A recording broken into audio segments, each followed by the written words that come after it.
Hello friends, Beauty's bake and cook চ্যানেলে আমি beauty চলে এসেছি আজকে আপনাদের সঙ্গে একটা বাটারফ্লাই থিম কেক শেয়ার করতে। আমি কেকটা প্রথমেই ফাইনালাইজিং করে রেখেছিলাম ফ্রিজে আধ ঘন্টা। তারপরে দেখতেই পারলেন আমি পুরো মাঝখান থেকে কেটে দুভাগ করে নিয়েছি। এইবারে যে পজিশনটা ছিল সেটা শুধু চেঞ্জ করে দিচ্ছি, দুটো উল্টোভাবে এভাবে বসিয়ে নিচ্ছি এবং খুব সাবধানে করতে হবে, যেহেতু ফাইনালাইজিং হয়ে গিয়েছে। একটু এদিক ওদিক হলেই আবার নতুন করে আইসিং করতে হবে, সেটা ঠিক করতে হবে। যাই হোক, একটু সাবধানতা সব কিছুতেই অবলম্বন করা ভালো। আর যে কাটিং পার্টটা বাইরের দিকে রয়েছে সেটা আমি এইভাবে কভার করে দিচ্ছি। এটাই আর কি ডিজাইন থাকবে, এটাকে আমি আর সমান করব না, এটা ডিজাইন হিসাবে রেখে দিচ্ছি।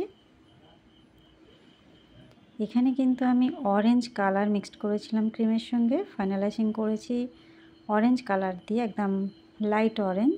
আর সাইডে যে কালারটা দিচ্ছি এটা একটু ডিপ দিচ্ছি। ছোট সাইজে স্টার নজেল দিয়ে আমি কাজটা করছি। এবারে আমি বর্ডার দিয়ে নিচ্ছি।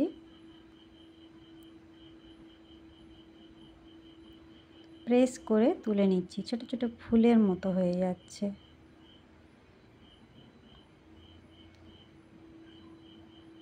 এই যে বর্ডারটা আমি দিয়ে নিলাম। এবারে উপরে আমি লাইন টেনে নিচ্ছি কতগুলো। বাটারফ্লাইয়ের যেরকম ডানায় ডিজাইন থাকে সেইভাবে করছি আমি। আর এটাকে কাটিং করিনি, কাটিং করেও ডিজাইন অন্যরকম হয়, আর এটা একটু অন্যভাবে করার চেষ্টা করছি। এটা বাটারফ্লাইয়ের বডিটা করলাম। এবার ডানার মধ্যে ডিজাইনগুলো করে দিচ্ছি। আমি একটু লাইন টেনে দিচ্ছি, প্লেন লাইন নয়, মাথার দিকটা একটু মোটা করে আস্তে করে টেনে নিচ্ছি, মানে সরু করে টেনে নিচ্ছি। এবারে এটা হচ্ছে চকলেট গানাশ ব্যবহার করছি।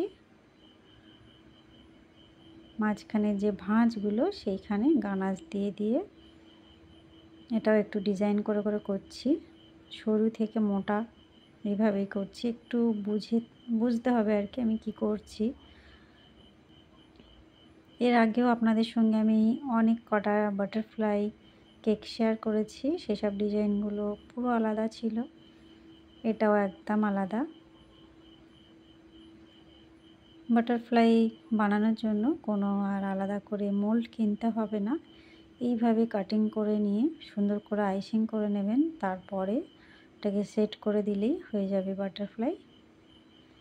বাটারফ্লাইয়ের বডিটায় আমি একটু লাইন লাইন টেনে দিচ্ছি যেন একটু দেখতে ভালো লাগে। এখানে মুখ করে দিলাম, বাটারফ্লাইয়ের স্টিংটাও করে দিলাম। সাইডে আমি ছোট ছোট করে হার্ট শেপ করে দিচ্ছি।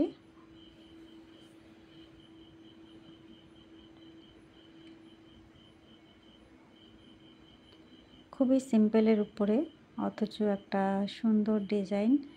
বার্থডেতেও হতে পারে, অ্যানিভার্সারিতেও হতে পারে।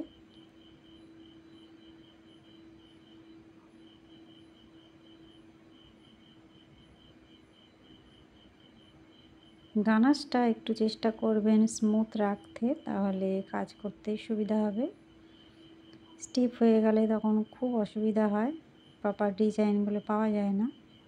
এই যে কেকটা কমপ্লিট বন্ধুরা, কেমন লাগলো? ভালো লাগলে বা একটু হেল্পফুল মনে হলে অবশ্যই একটা লাইক করবেন, চ্যানেলটা সাবস্ক্রাইব করে রাখবেন। দেখা হবে নেক্সট ভিডিওয়। Bye bye.